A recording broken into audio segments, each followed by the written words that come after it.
Og Jesu navn så kører jeg fra i morgen. Jeg kjenner jo av meg skal tåse. Eller du kan si prætika. Eller kanskje det lærer, jeg vet ikke. Men det akkurat som kommer til munn, det akkurat som vi husker om. Og så bygges det opp, og så vekser det. Og jeg skriver akkurat nyer. Det hetta vi tveiingen av vattnet vi årene. Og det som Guds ord sier om det, tøytningen av at vi leta Krist tvåa okkon vi vattnet vi årene. Og til høyre sammen vi halkan, og at vi skulle videre hans her bror. Og så vil jeg knytte det samme vidt det som åpenberingen sier om hans her bror, på en år han kommer, at hun vil gjøre seg til røyer. Hør nå. Efesus 5, 26-22. Fra 25 må vi lese. Ekta menn, elsker ekta koner tykkere, enta som Kristus øsni elsker i kyrkjuna, og gav seg sjåvan fyrir henne. Gav seg sjåvan fyrir henne, til han kjepte okkom i som blaue. Til det fyrsta, så han gjerast vid hansara. Men så sier han vågjere, fyrir at han måtte halka henne, og rønse henne, vid tveiingen av vattnet, men mer spesifikt, vid årene. Det vil si, vid Guds årene, så tvåar han sånne bror, som vid vattnet, vaskar han røyne, heldre han røyne. Så er det til å lære i King James Bibelen, hun gjør mån av to purge og to cleanse. Purge til første fyr. Det tar du kastaskiden. Da Herren tenker til første fyr, så rønskar, jeg kallar det rønskar. Han rønskar borstur til når misgjerer. Det vil si, ta for alle skitteren av der. Det er som om du vil vittler, du gynner ut av voja venge og leva som et vilt dyr. Herren teker det, og først måste du klippast, og til mer grovt førstefæra. Det er som jeg kom under Jesu blau og rønskast. Men så er det også et dagligt liv vi Jesus. Og her er det til at vi skulle daglig vaske okkon vi årene, og det stender her at han halkar okkon. Vi er rønns okkon vi tveiingen av vattnet vi årene. Men så stender det vers 22. Fyrir at han måtte sette henne fram fyrir seg sjálva. Det er ikke bare til at han kjøpte henne hvis hun er blaue, og så lette henne genga som hun vil.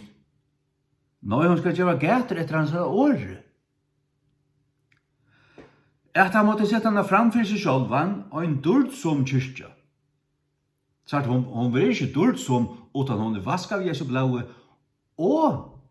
eller rønska av Jesu blaue, og vaska av hans åre. Det vil si endurnudja, lærd, hva hun skal skudja, og hva hun skal elska, hva hun skal leggja seg etter, og hva hun ikke skal leggja seg etter, og så videre. Det er ikke alt som er sømelig for dere kristne. Iver høver ikke. Det er ikke sømelig for en kristne, affær av G-Strongsfestival av Gøttesante, eller ikke jukforspillere her. Hein Lutzen, Eion Jakobsen, og Ross Taff, og hva på var det? Næste løte så plutselig det Satan. Næste løte stender Metallica et lokker garvilt der på. Og alle hender opp i loft, og det gjør Satans tekken. Det som hender til at Guds folk vil lykke ned dolka, hvis ikke mer, enn hva det høyt nå overhøver vil avverske av Guds åre her. Du gjør bare en gråan elbita. At det er ikke rett av løta, at det er ikke rett av til rette eventet. Du har jo ikke et målloks-event og et Kristus-event sammen først om annet.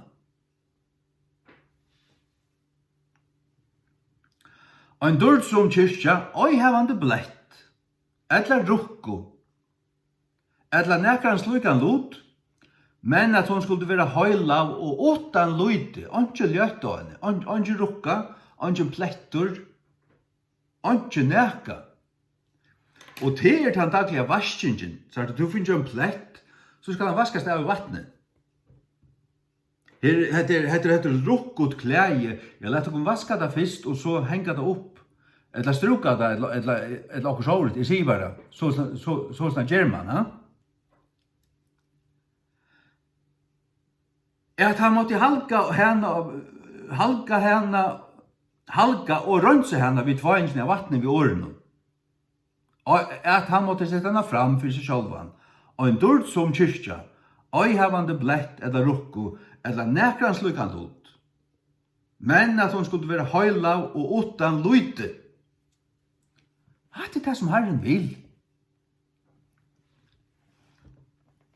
Så jeg snakker som at det og jeg vet ikke akkurat hver det standa, eller hver, men jeg vet at man finner det, at sommerstand stender til at vi frelst, men ærestand det til at vi vera. Det lukka som at du du tidsi møte, men du skal fylgja Herren og ganga etter honom. Hebreerbrev 14:12 sier, fylgja etter frie vi allar menn, og høyla løyka. Utan kvønn, ongin mævur skal suttja Herran, utan kvønn, høyla løyka. Fylgja etter, jeg sier akkurat Jan, fylgja etter Kristi. Fylgja hon, at gerast hans av læresvåner. Vi skulle suttja høyla løyka, og utan vi gera til, lukka som å komme inn og halka denne veien og være rønnseg. Så stendet det her, utan kvann, ånden skal suttja Herran. Så du måst være ahoa samer. Men det sånn sammansett at det Jesu blod, som vi løser her i Efesaren. Han gav seg selv om fyrjana. Det at han gav seg for okken som okkar frelsare. Men det ikke bare en engangshending, jeg tykker møte honom, og nå det bare ivsteg. Nei, du skal gjøre en læresvåner. Og det sånne missionsbøyene som vi kallar, jeg vil helst kalla det trobånarbøyene, vi ikke missionerer. Det ikke et nøytestamentligt år. Men evangelister og trobåere, det vi. Det et evangeliseringsbøyene. Matteus 28. Færre til testvekkene og lære i atler tjauer. Døypande teg i navnet fægersen, som sånarens og halka andans. Lærande teg som teg med det, at djeva ødlun lutun ans. Hverjon som helst i av bøytikon, det å lære deg halda alt, minnast til alt og vita det, og liva etter du. Sålasne vil du vaskaver av åren, sålasne at her ikke rukker og pletter og bla bla bla. Og hva skal jeg si, hese rukkene og plettene da? Det meninger. Det ting som du hever oit her, som du enda tåsar fyrir og stendur fyrir, som slett ikke av gode, men av snøyme og av satan. Det skittur. Det rukker. Og hver bor til? Du Guds baden, så du rønnsaver vaska av din ande, ditt innara, men ditt innasta kjept og vaska rundt. Og ditt endurfødder til at din ande livande med Guds gode. Ditt aller innasta hever fri og samfunnet av god. Men det skal du også passe på, det kan dodja. Men det dør ikke sånn bare fra dag til dags, bare av energi, eller til at snava, men alt det ikke. Men det kan køvast og dodja, vi til at du nok av Jesus og fra sida frelsene. Og det har vi sett folk gjort. Jeg vet om det.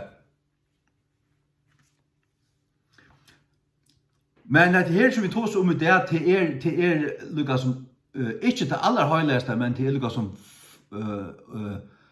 det høylige, det som gong fyrir seg i tempelen, hvis vi tok som tabernaklet. Det var trøyskift. Det var en forgærer, og så var det høylige, og så var det aller høyligste. Og det akkurat som et lika.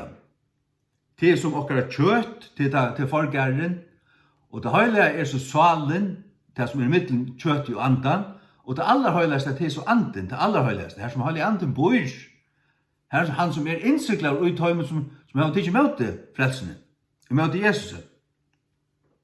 Halleluja. Men Jesus vil at det som han har lagt, så at frelsan nekka som han har gjørst utanfor jokken.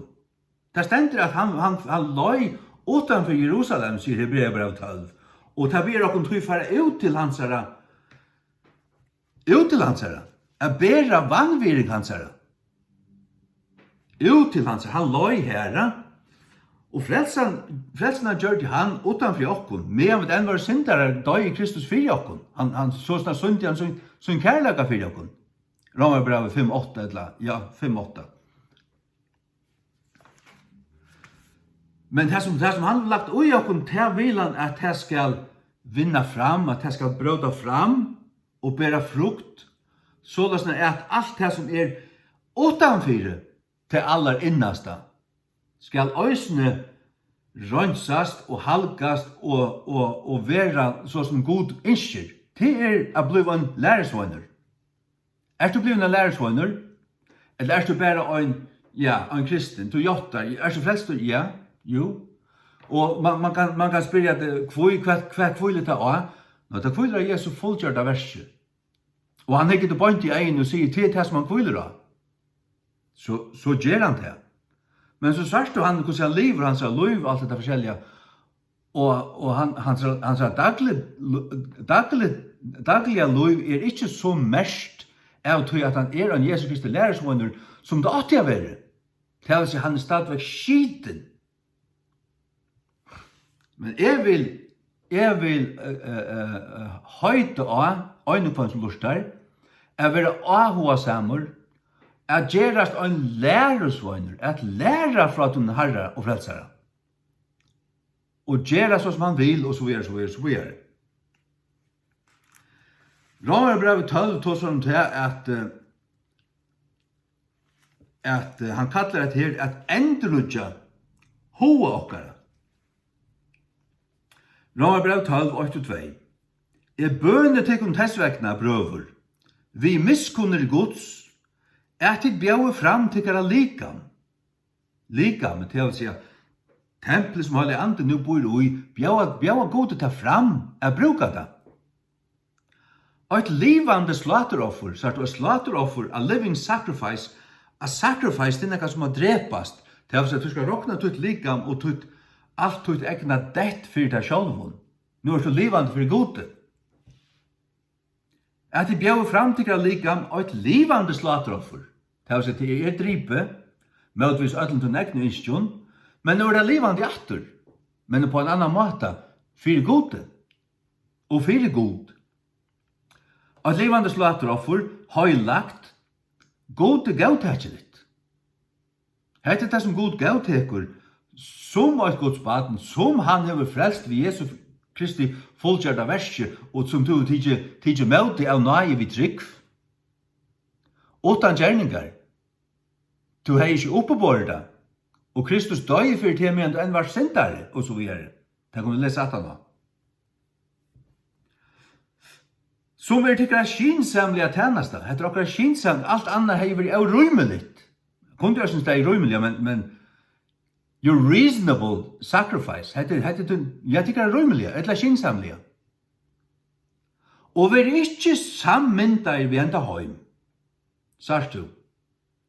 Ikke lujtjast hansens bøtten, ikke tekke mot Jesus bare, og så, men allikevel, livet så tatt opp i et heimen, man kunne tro det var utanfor det. Og man hekker på det, man ser det tåsa og alt, man ivast ut der. Og så finner man det, jo hesten en tryggvande, at jeg vil forsvare han ikke være.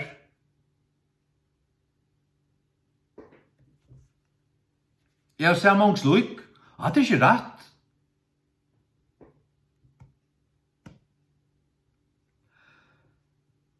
Og vi er ikke sammyndager vi henter høy, men vi er tid ommyndager.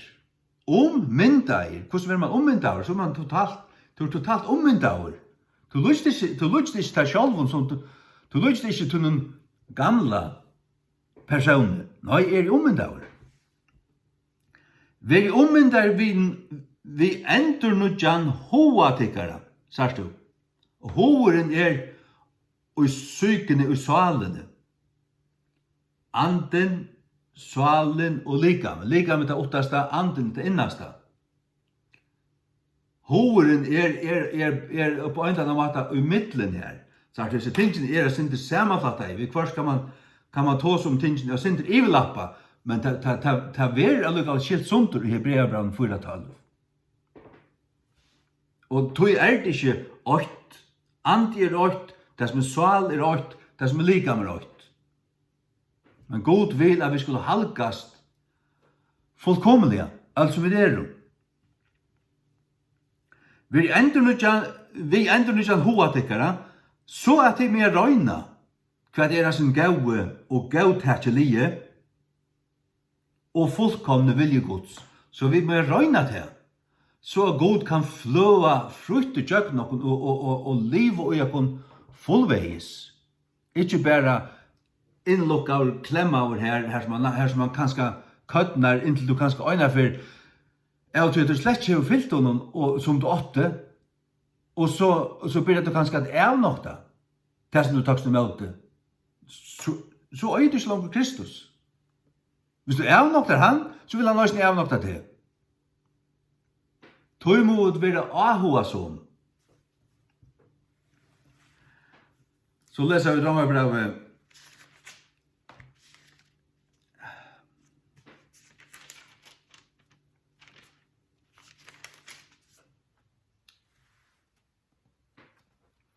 5:8. Men Kristus vimeler kærløga søgnen møtvis okkun. Og i ett, men vi enn var syndarar. Kristus døye fyri okkun. Han døye fyri okkun, men vi enn var syndarar. Og vers 6. Til ta vi enn var utan styrke. Til å sette tøy døye Kristus fyri hinnar av godliv. Kristus døye fyrir okkur til å sette tøy, men vi enn var syndarar, men vi enn var av godelig. Og nå tar vi hansara, vaskar i hansara blåe, så innskjer han til at vi arbeida ut okkar egnu frelso, til Filippibrevet.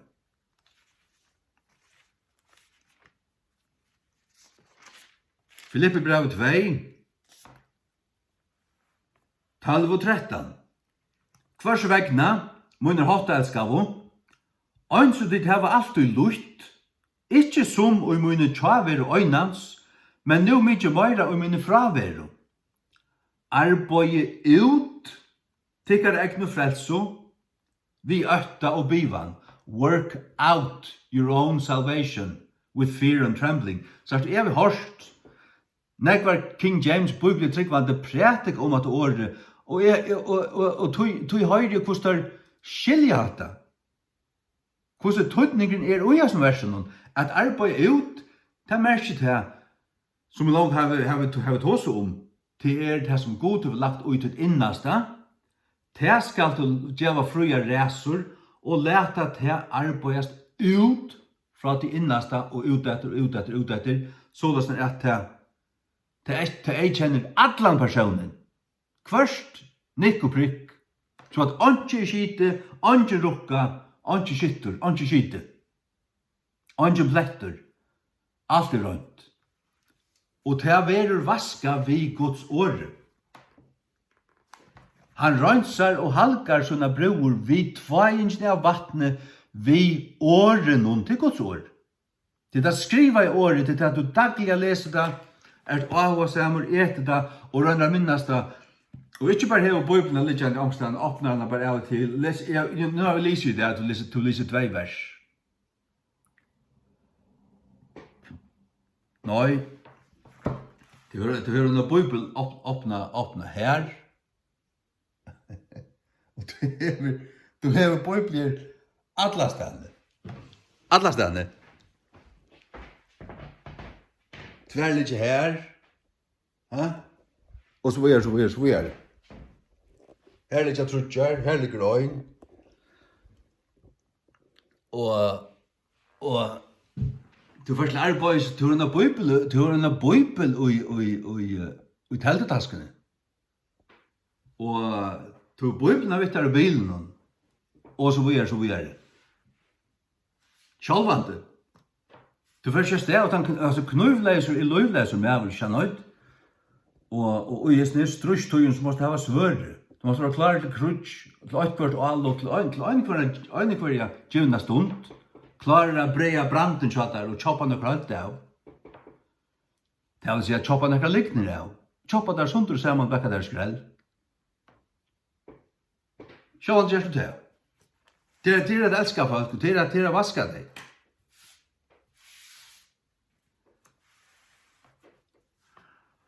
Og jeg her vi bjalkan og tog, ja. Bjalkan og flysene. Jesus sier, tek fyrst bjalkan urtunnen eg neia. Fyrir at du skal klarlega kunna suttja, teka flysene ut eia braurtuns.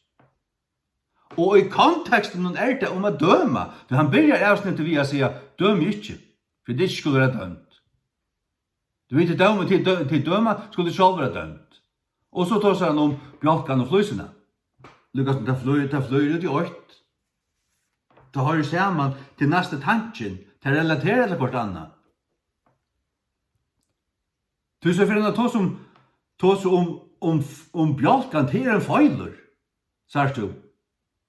Hvis du bare sørst flysene i egen til øren, og du er øde kjøter å tekka til, men ikke rønser ut til deg sjalvun, så vil du sjalvur dømtur. Men hva sier Jesus rent faktisk her? Han ber til, teka bjalkan fyrst, for at du skal søtja at teka flysene ut eia braurtuns. Så gjerst du etter Jesu året, og verlig leter han vaska det, og teker, nei, altså, det som vi tås jo ta i rangan lot i mer. Jeg var ikke at det tås jo jeg har lengst siden gjort det her opp, jeg finner ikke sieren iver hæsen. Og nå tås jo vi ånder, og jeg bygd hei, teka seg av hæsen. Hikk, her nekka gale tjatekon. Det går ikke å døme nekran. Jeg dømer ikke nekran. Jeg dømer og sier sannløykan. Folk føler seg fordømt, tror at det er ikke rett start tjadømmen. Tror føler at det er så fordømt.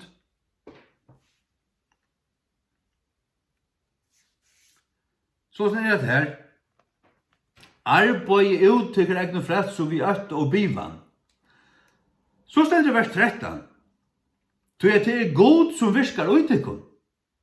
Bæg at vilja og at gjera av sånne gaua tokka. Det er god som virkar utikon. Og jeg husker om morgen at du varst, jeg har vært rævlig trøtt i sista måneden, og jeg er ferdig å sove nek mer, og ofte er jeg rævlig.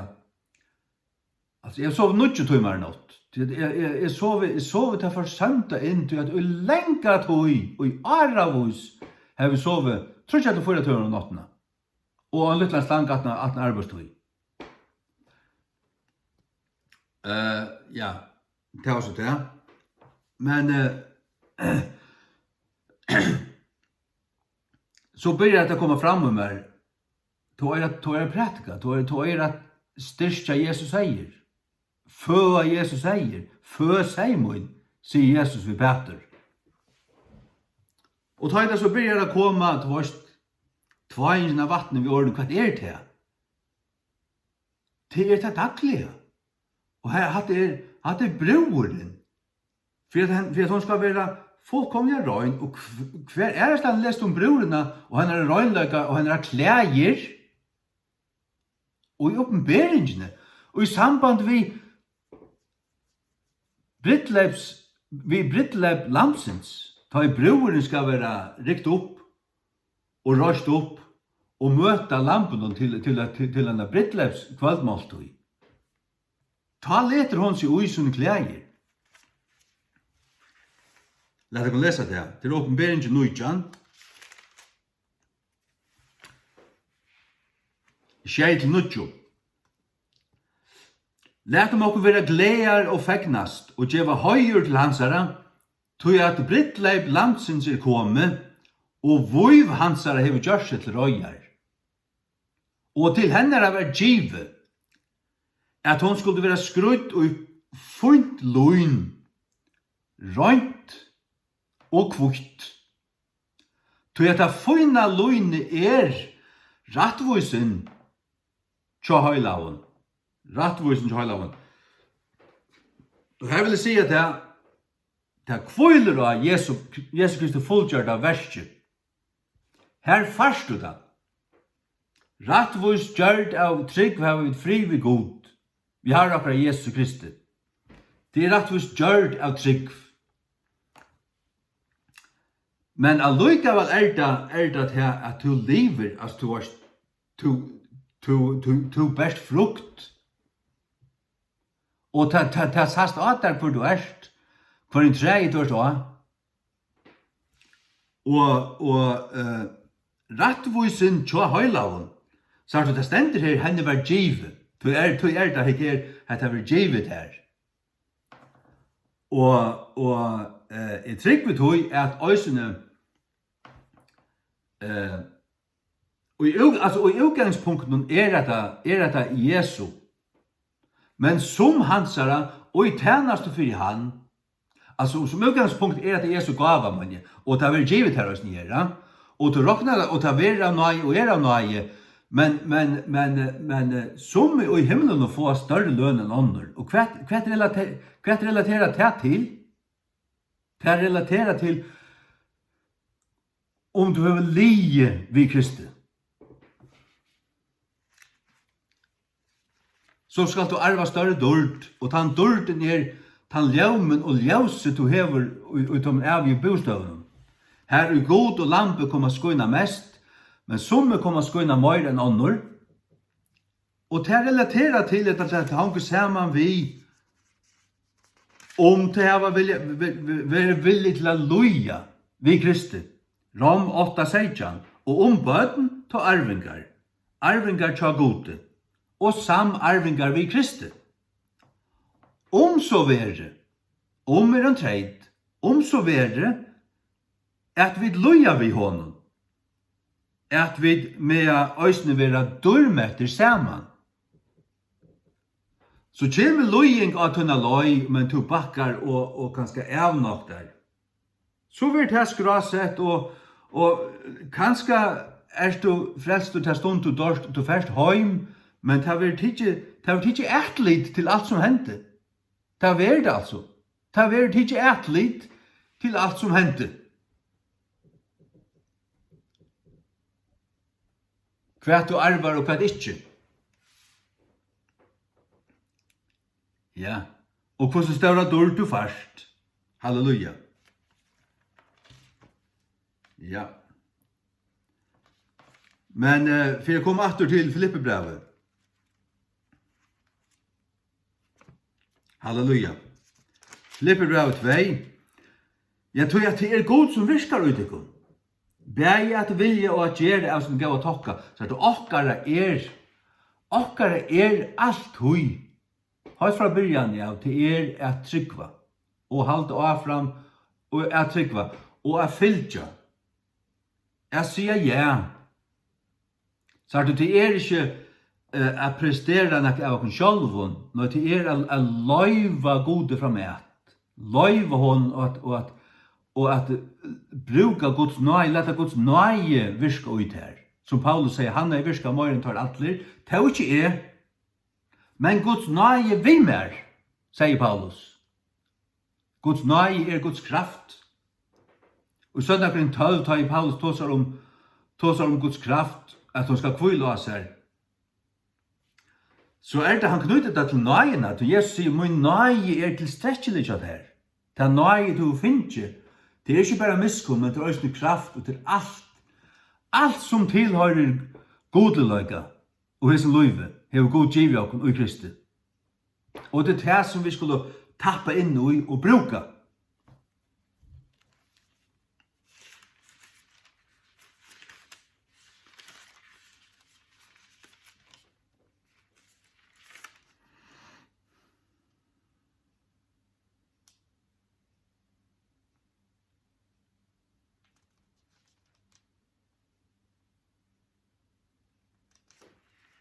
Ja.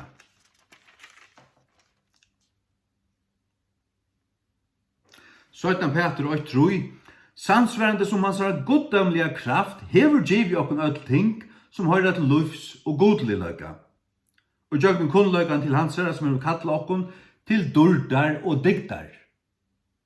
Han hever ikke kallat det bare til at liva som svans. Han hever kallat det til durdar og digdar. Hva er durd, hva er digd? Det er noe som bara godt.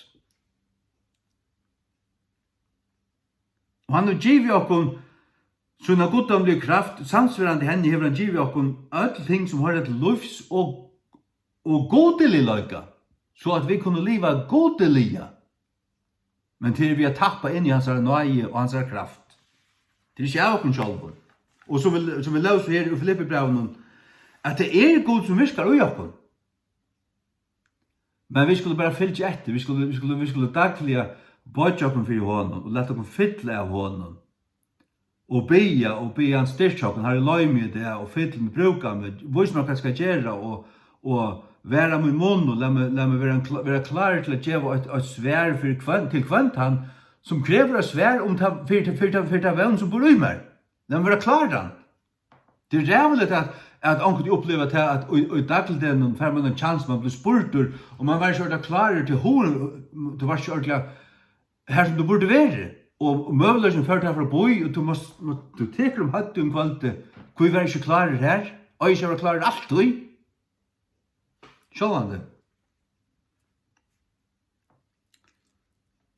Filippi brev 8:6 sier oss, verande sannfører sjålt hetta tinge, at han som hever byrja et godt verk uitikkun, vil utføre det inntil det av Jesu Kristus. Han som hever byrja et godt verk uitikkun, som takst om at Jesus, og som vilt, og sier ja, og fylgjer her jeg vil, og bøyger til fjorden, han fær som vilja ut her. Og han varvøyder det. Helt fram til sitt himmelska rydje. Halleluja. Så at jeg også leser Exodus. Det burde jeg lese før, men samme gjør vi leser det nå. Vi leser det nå.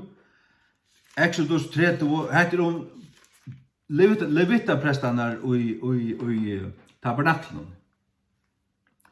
Der hadde du et tvottarkjer som der skulle vaske seg vid hver for å få inn i tempelet. Og det er det som ta i Nya Testamentet tåser om det vi skulle vaske oss vid Guds åre, så relaterer det til dette og ikke annet. Eller til til, ja? Exodus 30 fra 8. Du skal løsning gjøre et tvottarkjer av messing.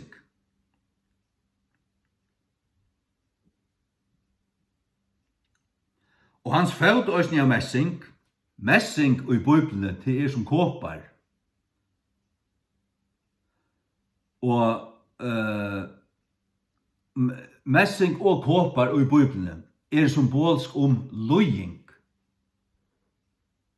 Jesu føtter skinu som messing.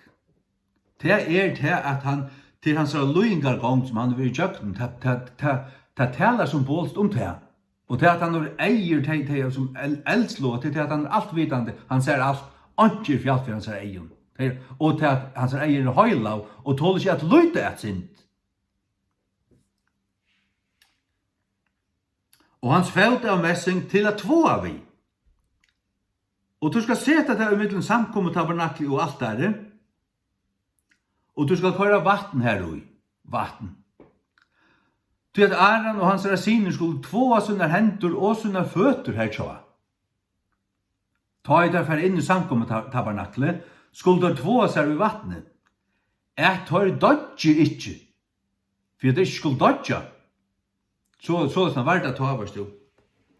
Hvis de kommer inn her og ikke hadde fyllt fyrskipanen og i alle tingene, vaska seg, offra et lytales djør og offeraltaren og i forgæren og alt det til, og andre kommer inn, så blir det vekka her. Og det kunne døy. Eller at de kommer nær til altar i Athena, brenna offer gjørst vi eld i Atherran. Det som kvulde mer av hjärst morgon till att vekja øyne kvøn opp vi anmenning til at vera ahuga samar, til at fylgja Kristi, fylgja etter, fylgja honom. Og at leta han halga til fullveis, og det stendur også om det i her det sånn for 6-6, at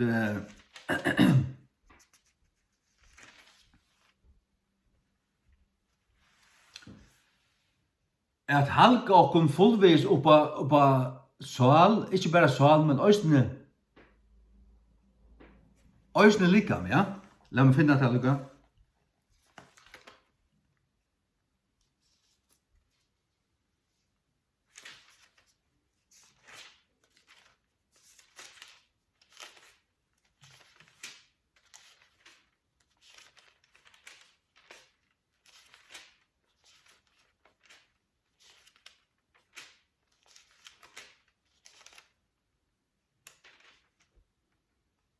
Halleluja.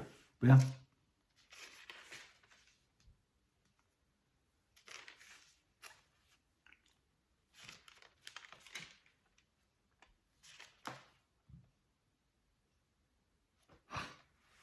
Det var sånn kring tjej.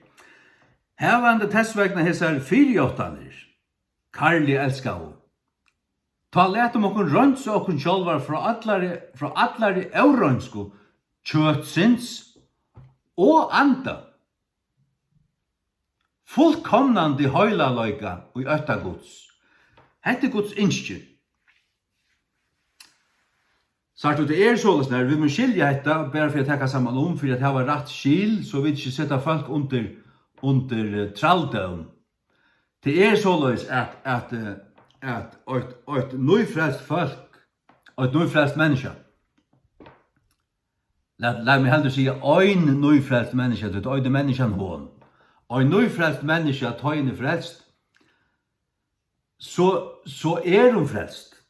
Hon insikt av Hellige Andan og Guds ande bor i hennar innere menneske. Og sjálft om alt ikke på plass på en vei, så det som Gud sier, sagt du. Men Guds innskje og Guds atlan, Guds mening til at vi bjør okkur fram, og til det som hørselig og honaligt og gautakelig.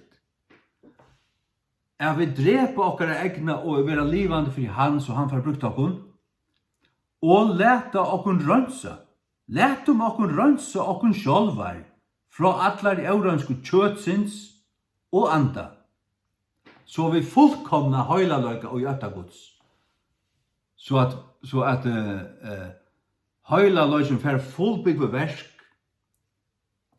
Ikke bare ut i aller innast og jeg kun til vårt at det her, du har fri, men du har ikke fyllt lampen, og du har ikke rønsa det, du har ikke lysjansar årdaglige og alt det der, og du leter høymen, sagt du, at det den daglige vaskingen, Jesus vaskar der østene, han vaskar dem i Johannes 13, skjønner du?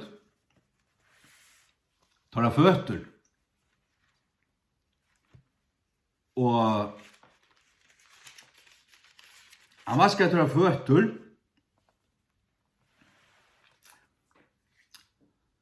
Og her skal det minnes til at det var tog, altså det ble alltid gjørst, det var en vanlig sier i Israel, tog at det gikk opp om fjøtt, og her sandur og øyemørk alle stedene. Og da du kom til hjem, så var det føttene kastet skitten, du måtte vaske der. Og hendene og øyne, det var alt skit, og kanskje ansikt i øyne, ja. Og Jesus fører så två i dømen. Og han tåsar øyne om en annan røgnløyga og øyne her. Johannes 13:8. Peter sier vi han, du skal aldri två føtemunner. Jesus svarer i honom, om vi tveit her ikke hevd, om han lot vi mer. Så han tåsar om en æra vaskan enn bæra til at nu var ikke der om bøynene.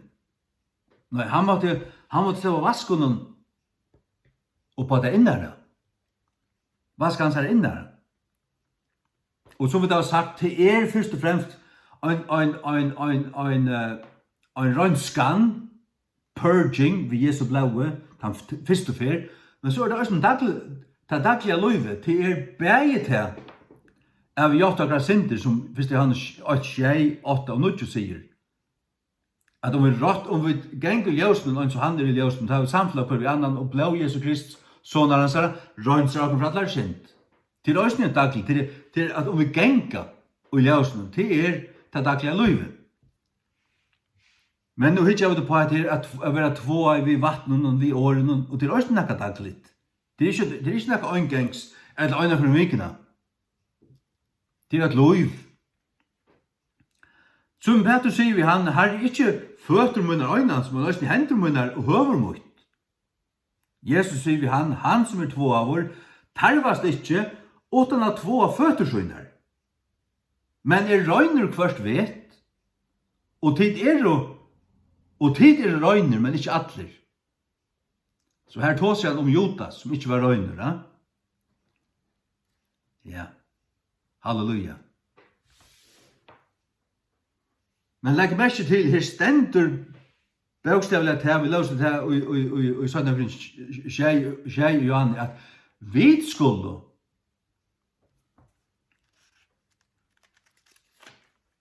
og vi skulle arbeide ut akkurat frelse. Så det allikevel, selv om det Jesus Kristus fulltjert av versk, det ble gjort utenfor oss, vi tar imot det, og tar kommer inn i akkurat innast. Men så skal du, du unger, og du ganske hever 40 år etter livet. Ja, hvordan er det så fra at du frelse stund til det stund du dørst? Hva hender du med den her? Hva kommer å avvarske det? Hva kommer å vinne? Kommer høymerne å vinne inn og køve det som godleg ute? Eller kommer det som godleg ute at vinne ut, være til arbeid ut, så det er at lukka som Paulus måtte sige, at han måtte daglig kua i hans sitt kjøtt. For det er ikke han som er prætika for øren skulle være en borstovisingur. Det her kommer vi lese at han da.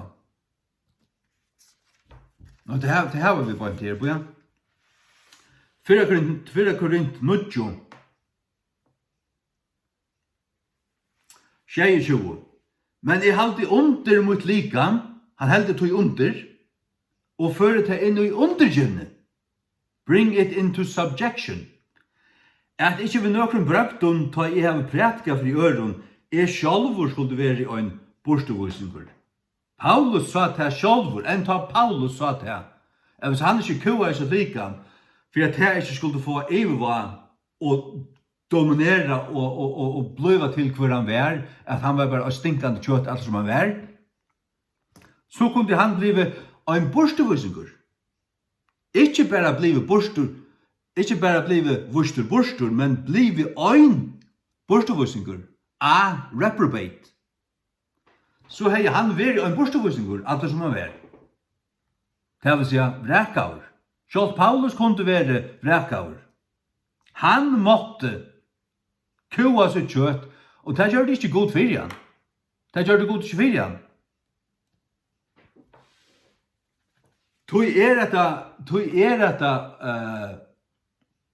Det kristne løyve ikke bare alt automatikk, det er ikke alt, det kviler ikke alt av gode. Han har givet okken alt, og han har lagt alt i roi okken, og givet okken alt klart, men vi må være ahua som, og vi må fylke honom og akta han, og leta året vaske okken. Så løs det at det andelige klæene vi dro i. Det har vi finnet ikke årsak av det som Jesus kjørte, men så har vi sånn livet. Vi har livet rundt. Så det har funnet som i oppenberingen i Sardes, som at du finner ikke røynklæger, men det har du dolket deg. Åpenbart, og på en slik måte, og Jesus sa til hans her,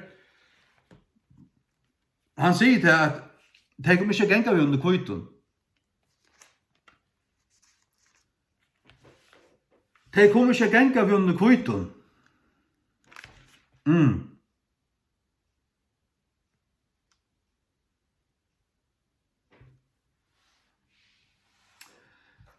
Jeg hekk åpenberingen 3:4.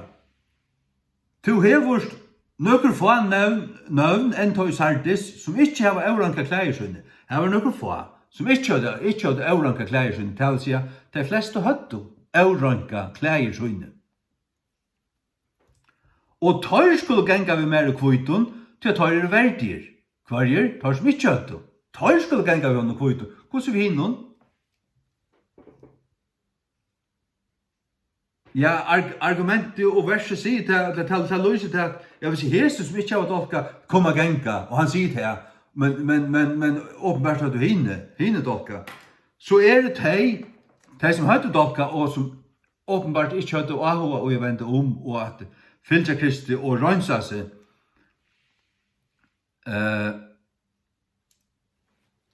De var de som brevet til Sardis annars tåsar at det var deg. Eller at dodja. Hikk, lett å lese alt brevet. Og engelen til kyrkjen i Sardis skriva. Hese ting sier han som hever inna tjei andar gods og inna tjei stjøtnur. Void verktøyne at du hever navn av at du livest og deier. Du atst. Og en atst for å liva men vær deg. Og Jesu egen. Det vil si og det står det høyla. Men han sier så, ver arvetjen og styrk de tingene som etter, det er sin etter, det vil si de som ikke hadde dolka klæðisynni, det hong saman med tog. Det vil si en løyt i møgnøtene vær livande. Men, det bare noe få, så det åpenbart største parten som ikke var livande, og som hadde dolka klæðisynni, og som ikke kom genga av Jesu Kristi og i kvitton. Tog det også alvorligt, og vi skulle tekka det som alvorligt.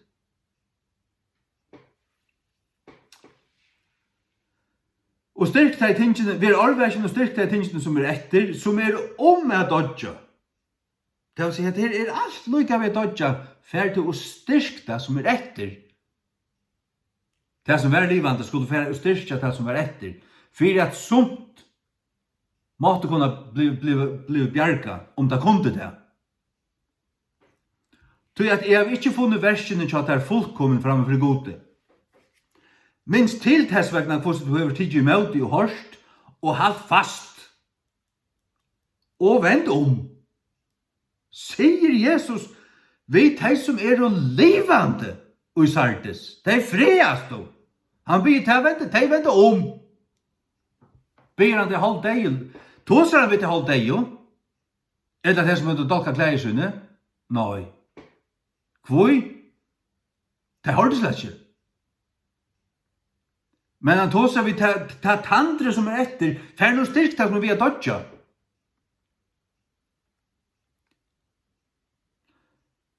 Så sier han, tessvegna at du skal ikke veka, hvis du ikke veker, vil jeg komme av til som en tjavur, knappelig, så han her. Og du skal ikke vite hva en tøyme kom av til, det vil si og i alvarskjeme, og høylalega, og daume. Så sier han, du hever nokre få nøvn enn tøy Sardis, som ikke har dolka, eller euranka klæðisynni. Tøy skulle genga vi mer i kvitton, til at tøy verdir. Så det eitt eller annet, og i Guds året som øyder å være verdir. Og det ikke tøy, at det byggjes av gjerningen og alt, at du bedre enn henne. Men det eneste det at det som du fekst av nøye vid trygg, det har du virkelig elska og hilti og hilti fast, som det stender og vent Men var det ikke omvendt? Men han byr det vent allikevel til at han sier, jeg har ikke funnet versene til at det fullkommen. Det var ikke deg. Det hadde ikke lagt euranka klæðisynni. Og det kom genga vi under kvitton. Det så favo i Sardis. Men han byr det lykka av vende Til at det gjerningar var ikke fullkomne. Det kunne gjøre negg bedre. Og så vidare. Skilt du hva det sier? Hette altså det som stender oi.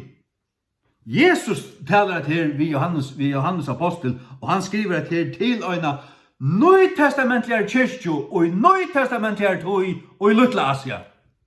Og så vil jeg det dispensere til borster, at det her en annen tøy.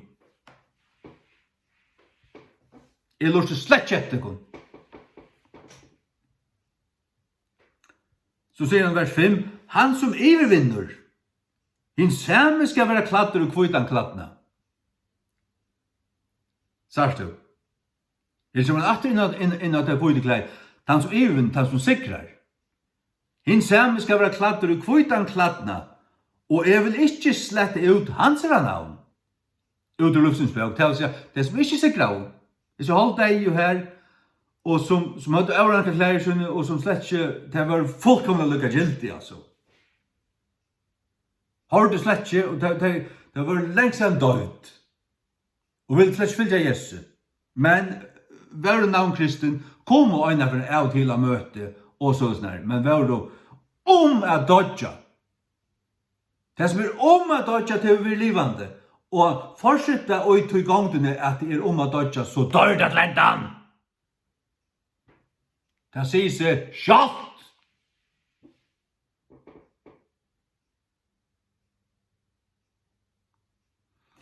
Han som overvinner hins samme skal være kladder og kvitan kladdna, og jeg vil ikke slette ut hans navn ut livsens bøk. Det vil si det som ikke overvunnet, det hadde nå sitt navn skrivet i livsens bøk. Men hvis det ikke var der ble vakt atter til livs og fylte Jesus helt inn til endan, og døy og i tøystøvene, nei, det slagt nei. Frafallen, hadde jeg nok til Jesus, tar klær i rikt, og fikk dette røyna klær til, du så suttla til, jeg hadde pletten oppi at der. Du er ikke verdig å genga mer kvitton, jeg stryker ut navn ut av livsens bøk, og hva merker det? Jeg prøver å spyrja.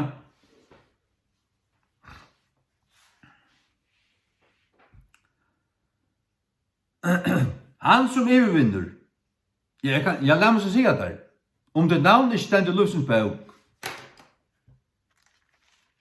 så blir det kastet over eldkjøpen.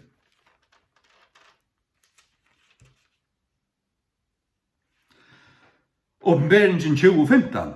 Og hver som helst hver som helst. Og vi fanns det ikke skriva over, og i livsens bøk var kastet over inn i eldkjøpen. Det er øyrakna frafallende babsar. Vi reier nøs. Som ganger lort etter Metallica. Og bannas som torskar. Og det daglige. Mittlen omvendt folk. Så hører du seg babsarna bannast lykka ytla, hvis ikke verre enn bare åpenskare høytningar. Altså, kom til å møte? Jo, jeg har til Ebenezer Klaksvik. Åja. Jeg var ikke så hatt ångt sammen. Hatt jeg vil si ikke bare 8 dømme men 8, 2, 2,5, 3. Hvis jeg ordentlig for jeg hoksa, så var det nekværs nær. Og råkte man så fuklafjør, silo og fuklafjør, så var det en rykva. Åjo, ja. At jeg kjenner at det patsi her. Åja. Han som overvinner, hin samme skal være kladder og kvitan kladdna. Det vi opprørsene, og det tar jeg bortrystningen henter, så fart du tar klægene. Klarer til Bridlevskvalt mot Lamsens, du vil pastor av brorene. Heine Lutzen. Du er for å sikla vi Babson til Hetlands og Grønlands og ditten datten. Og ferast vi Eion Jakobsen og Øren Drumpon. Pass på det, jeg tar ikke gjøre det til en babsa til fastlærere.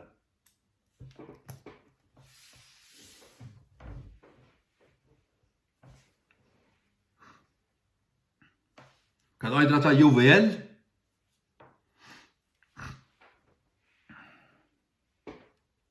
Jeg sagt du, jeg gjør ikke mona, jeg har ikke respekt for fastlærer. Jeg har ikke respekt for fastlærer. Null, altså. Du det samsværer ikke vi Guds år. Samsværer ikke. Ikke bare åpenberingene, men også Jesu egne år, ting som han sier vi sine lærersvåner. Altså, du vet. Våntrei og grøynene til dømes, om å være verand i hånden og så videre. Han ser apostlar, som var grundarleg under kyrkjene, som grunnlagde alt. Det som Jesus lærte tøyr, til lærer han åpenbart okken øsne. Skal til alt suttjast vi når er linso, at det gav det ikke slett ikke. Og tar ikke Jesus tåser på samme måte her, og i brev, og i Nytestamentlig er tog, etter at han er av krossen, etter at han er ferdig til himmels, og han taler bøyløs til den sørste apostelen Johannes ut i Patmos, og hette brevet, og det var sendt til en Nytestamentlig manngjød, og det kommer ui mot Nye Testamentet. Ja, så var det bæg til deg, og til munn, hette et lokken.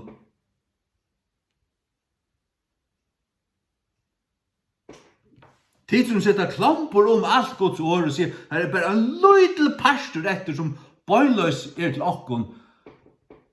Jeg gav til at det er slett iver høver ikke. Det hanger skjermen. Hatt er det lært av Satan.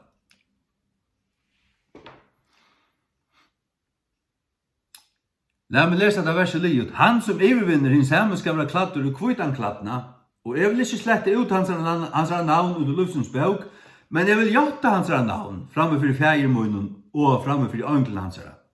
Han som hever øyra, vi tar tås om det, hever du øyra, han som hever øyra, lat han høyra hva anden sier vi kyrkjunar. Vi kyrkjunar, ikke bare kyrkjuna, vi sardis, tog det skulle gjøres i Nya Testamentet, og tog det til okken ødel, og det som Jesus taler til alle mannjøder, relaterer til okken, vi skulle takke alt til okken, alt Guds ord, særlig Nya Testamentet. Jeg vet til at brød Paulus er, særlig kyrkjebrøvene, brøvene til kyrkjene, til her er særlig oppenbering, særlig til Jesus, det er særlig bønt til okken, det tar ikke vi. Det er jeg fullkomlig samfunnet om. Lykke som Timotheusbrøvene og Titusbrøvene er jo hirabrøvene, tog det særlig støyla til hirar til øynekvar tog. Det vil si øynekvar som er pastorer, han fer her etter sånne løypøyning. Sørst du, hatta skiljer vel, jeg er fullkomlig grøyer om hatta. Men en dispensationalist ta blir angant i, selv om jeg har lyst etter tøymon, tar aller fleste King James bibeltryggvande er ut her. Fløyrtal i kurser, innenfor baptistene, men tar som brukar King James bibelene, finnes i ætlemån i høyden. Halleluja. Amen. Jesus sikker det. Det som hever et øyre. Høyre til hva Jesus sier vidt det. Vær ahua samur, fylg lampen og let han rønsa det, men vær til ahua samarbeid ved god, gjev hon løyve til.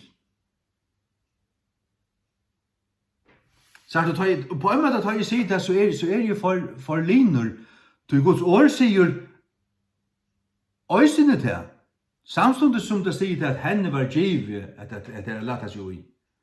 Samstundet som sier, så stendet det at det kvita løgnet er rattvisen til høylaven. Så det er rattvisen som en given av nøye vi trygg, men det er øysene til den rattvisen hun levde. Til den rattvisen hun levde, var ikke henne rattvisen. Det var Guds lov og i henne. Og så du, levde jo bare ånga rattvus i høvur. Hva var så igjen? Var han så livande? Hvor var han så skiten? Hvor hørte hun ikke? Hvor er en mer hod til heimen enn til Guds rydtje? Så du, jeg spyrir det. Og hver er du staddur? Hver vil du være staddur?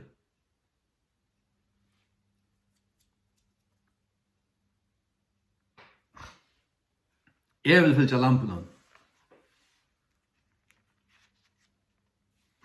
Og Jesu navnet. Amen.